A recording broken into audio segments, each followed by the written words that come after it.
아, 저는 한국에서 계속 뉴스 아이들과 사역을 진행해 왔어요. 그래서 그 아이들의 특징이 뭐냐면 고개가 다 아래로 향하여 있다는 특징. 앞에서 보면 고개가 다 아래로 향하여 있고 어깨가 약간 이렇게 접혀 있어요. 그리고 반응이 없는 거예요. 제가 이렇게 뭘 던지면 아무런 반응이 없습니다. 그 분위기를 이겨내고 뚫고 이 아이들에게 복음을 심기고 하나님의 말씀을 전하기 위해서는 굉장히 제가 앞에서 까불어야 돼요. 아이들을 웃겨줘야 되고 아이들을 조금이라도 공감을 끌어내기 위해서 아이들이 원하고 아이들이 관심이 있어 하는 분야를 잘 만져줘야 되거든요. 사실 그 평화교회에서 제가 이제 처음으로 이제 말씀을 전하게 되는데 사실 긴장이 많이 되죠. 굉장히 오랜만에 말씀을 전하기도 하고 그렇기 때문에 사실 어떻게 좀 자연스럽게 뉴스 사역할 때처럼 아이들에게 전할 때처럼 편안하게 말씀을 전할 수 있을까? 초반에 좀 이렇게 성도님들과 이렇게 웃으며 말씀을 진행할 수 있을까? 고민을 되게 많이 했는데 아무런 생각이 나지 않아요. 그래서 아무것도 준비 못했지만 그래도 이렇게 따뜻하게 저를 이제 다 바라봐 주시네요. 네, 감사해요. 네, 이렇게 집중을 끝까지 해주셔서 함께 하나님의 은혜를 나누는 시간 되기를 축복합니다. 오늘 이곳에서 함께 말씀의 은혜를 나눌 수 있게 하신 그렇게 인도하신 하나님의 이름을 찬양합니다. 이 모든 시간이 하나님께서 임하시고 다스리시며 함께 하시는 주권적 은혜임을 고백합니다. 여러분의 삶에도 이와 같은 하나님께서 통치하시고 다스리시는 은혜가 날로 날로 넘쳐나시기를 주님의 이름으로 축복합니다. 저는 오늘 아까 읽은 누가복음 10장 20절, 21절 말씀을 가지고 나의 가정, 나의 교회, 나의 하나님 나라라는 제목으로 은혜를 나누겠습니다.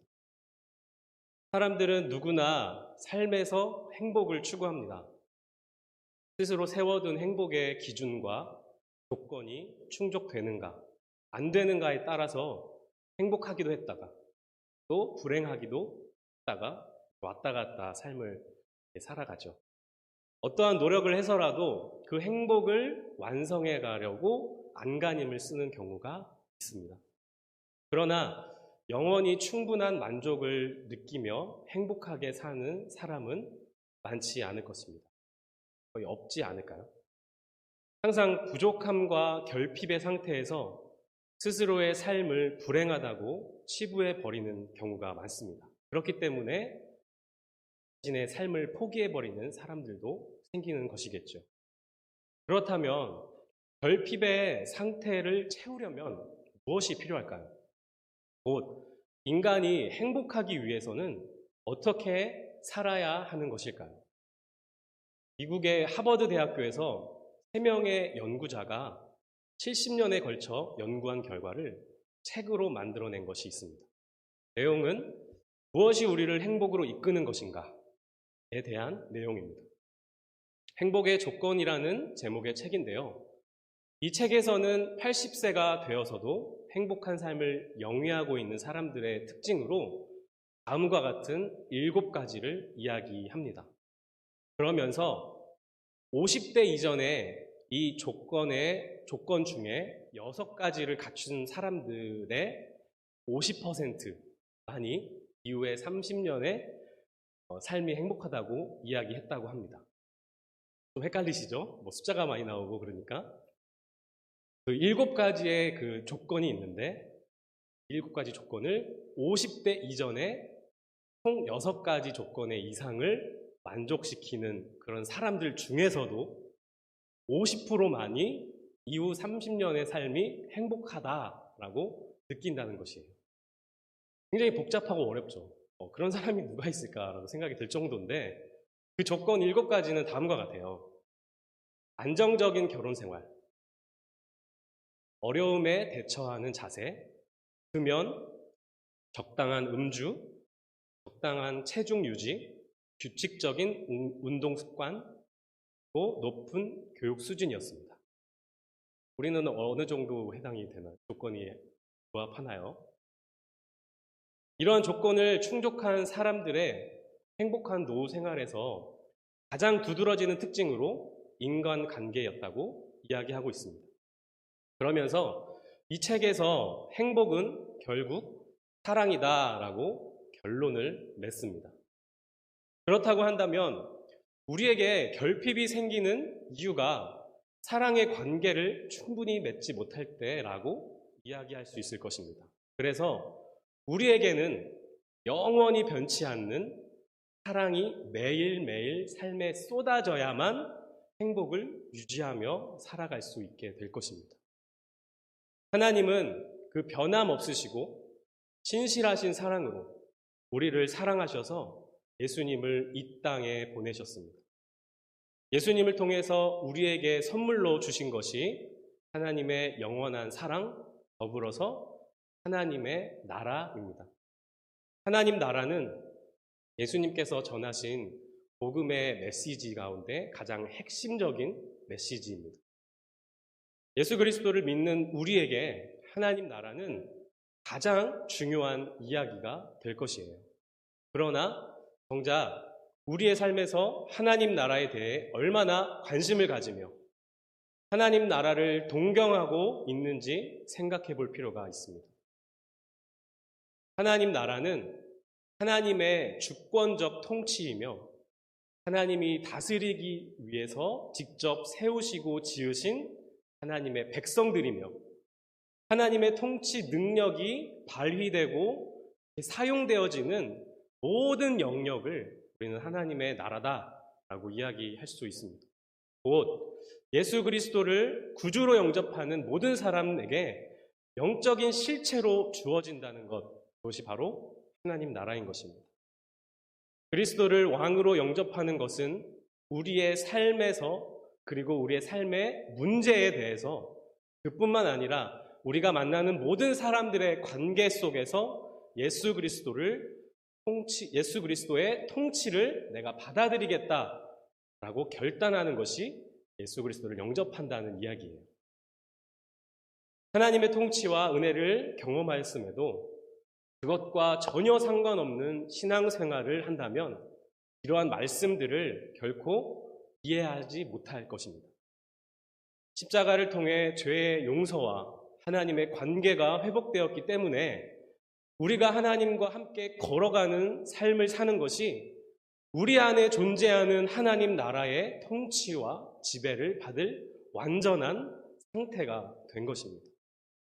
다시 말해서 이미 우리 안에 하나님 나라가 임했고 그 하나님 나라를 매일 경험하며 살기 위해서는 예수 그리스도의 십자가 그 사랑을 매일매일 새롭게 다시 한번 경험해야 한다는 것입니다.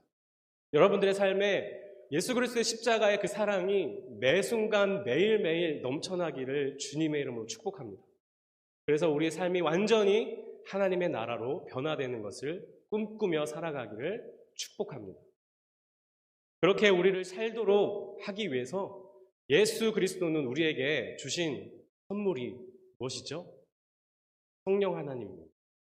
우리의 마음 가운데 성령 하나님을 임재하도록 선물로 보내주셔서 우리 안에 이미 임재하고 내재한 하나님의 나라를 우리 삶에서 날마다 경험할 수 있도록 축복을 허락해 주신 것이 바로 성령 하나님이죠.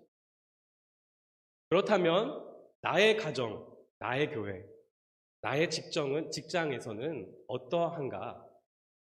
예수님을 믿고도 여전히 눈앞에 보이는 문제적인 상황들 때문에 어려움을 겪는다면 또한 그 문제가 우리 안에 있는 그 하나님 나라를 가리우고 있다면 우리는 어떻게 해야 합니까? 제 얘기를 잠깐 하자면 저는 밴쿠버에 이민을 온 지 이제 한 2년 정도밖에 안 됐어요. 2년도 채 안 됐죠. 아마 여기 계신 분들 중에 가장 막내죠, 막내. 작년 3월에 처음 가족들과 함께 입국을 했습니다. 전부 다 이야기할 수 없지만 한국에서도 오랜 기간 동안 어려운 생활을 견디며 가족과 함께 살았었습니다.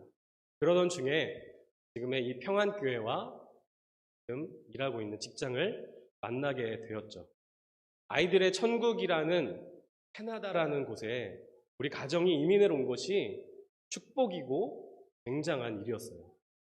더군다나 그 오래 걸린다는 LMIA와 워크퍼밋도 승인을 받기까지 채 2주도 안 되는 짧은 시간이 승인이 되었기 때문에 하나님께서 우리를 정말 이곳으로 보내시고 그곳에서 앞으로 승승장구하는 하나님의 나라를 경험하는 삶을 살게 하시겠구나라는 기대감을 갖고 우리 모두 아이들과 왔었습니다. 이민 생활을 위한 첫걸음이 굉장히 잘 풀렸고 하나님의 은혜를 경험했던 것이죠. 그 당시 심정은 마치 이스라엘 백성들이 홍해를 건넌 직후의 심정과 비슷했을 것입니다. 그러나 그 은혜의 감사는 오래가지 못했습니다. 아마도 저보다 더 먼저 오랜 기간 동안, 많은 시간 동안 먼저 겪으셨겠죠. 저희가 처음 집으로 갔었던 포모레이크와 릴리안에 있는 베이스먼트의 집. 굉장히 저희가 깨끗한 집을 잘 구했고 저렴한 집을 잘 구했어요. 그래서 굉장히 감사하다라는 마음으로 살기 시작했는데 저는 이제 오전에 9시, 10시쯤 가서 밤 9시 넘어서 집에 오기 때문에 낮 생활이 없잖아요. 집 안에서.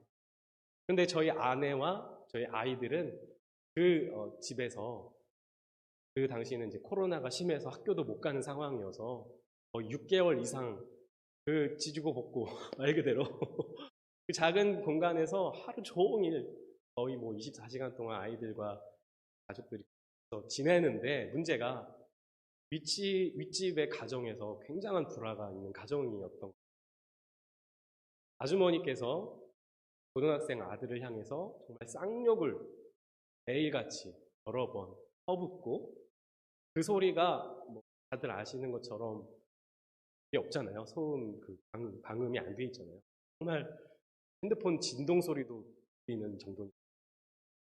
그거를 하루에 몇 번씩 듣고 저희 아이들과 아내가 듣고 그리고 남편과 어머니의 싸우는 소리가 접시가 깨지고 식탁이 막 부서지고 이런 둔탁한 게 막 부서지고 이런 소리들이 들려지는 거를 저는 직접 못 들었고 아내와 아이들을 통해서 들었어요. 굉장히 처음에는 그냥 그런가 보다 했죠. 그러나 점점 아이들의 상태가 불안 증세로 나타나기 시작했어요.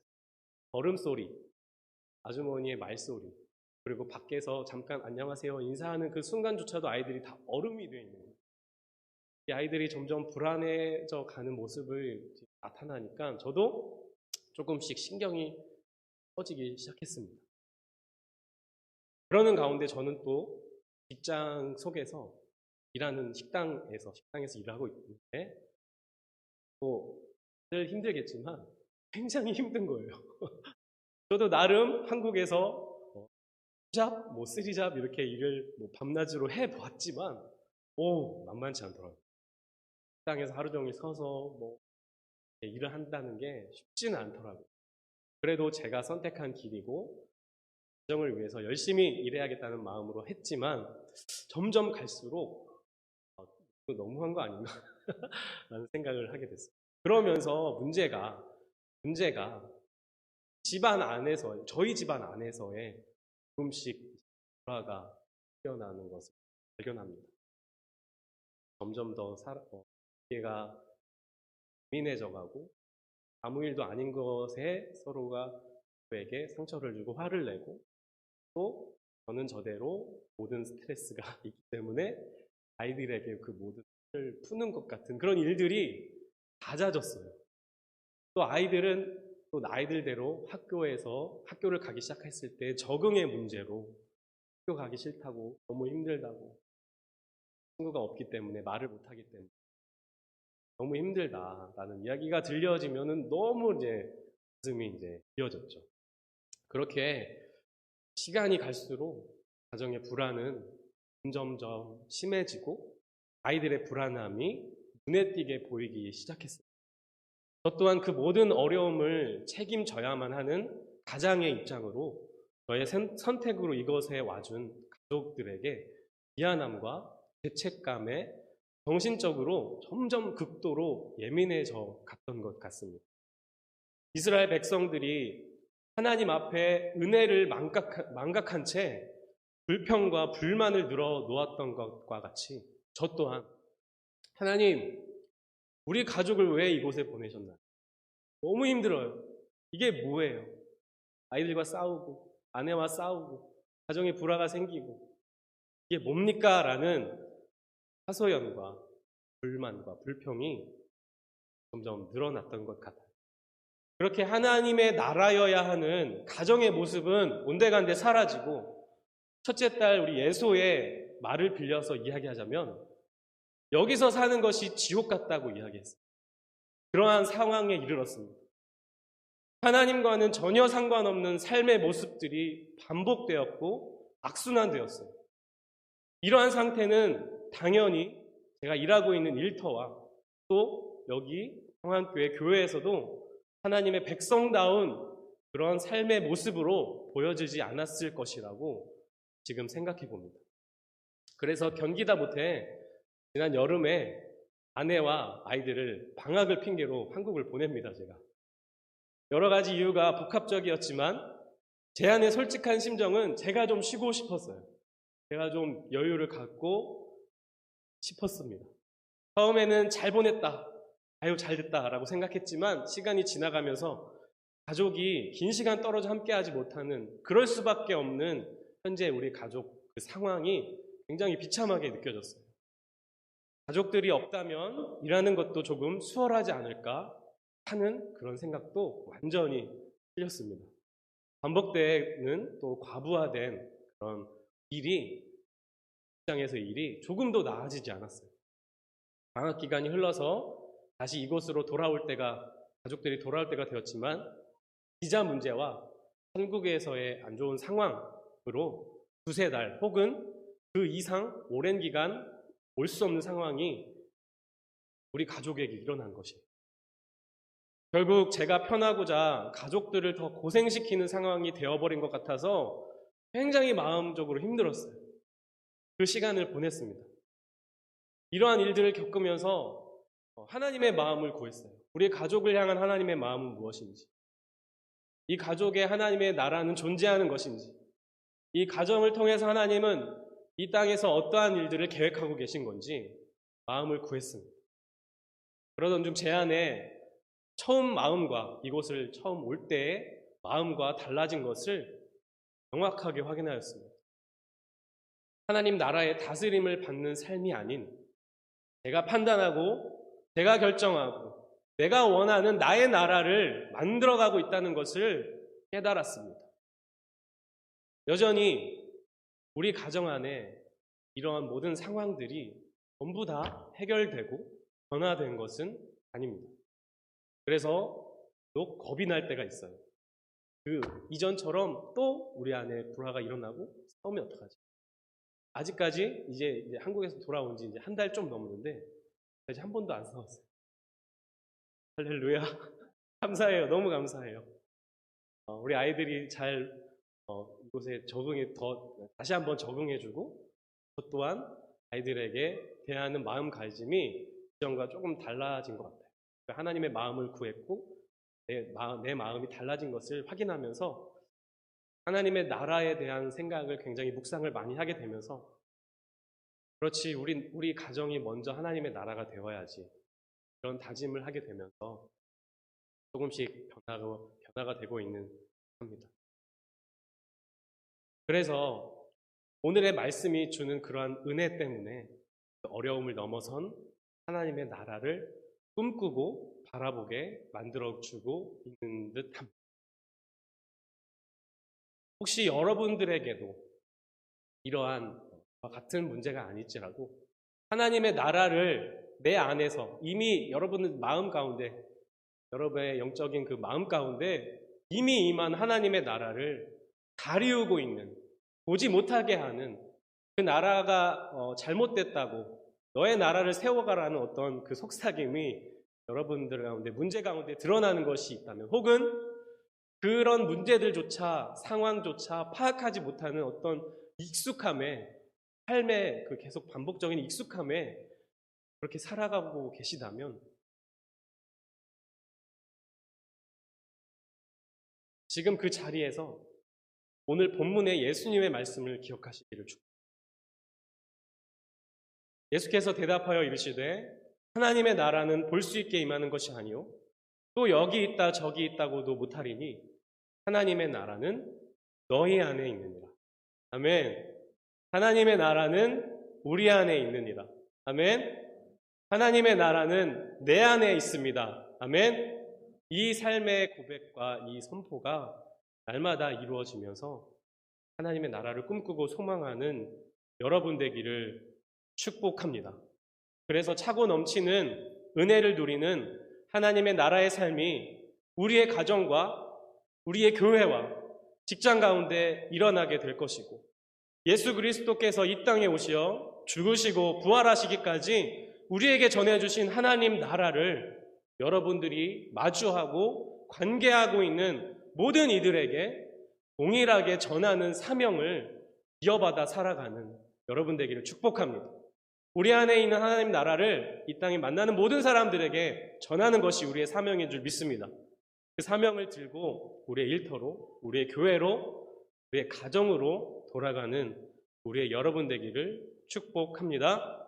우리 안에 하나님 나라를 새롭게 경험하고 다시 세워가는 저와 여러분 되기를 간절히 축복하고 소망합니다.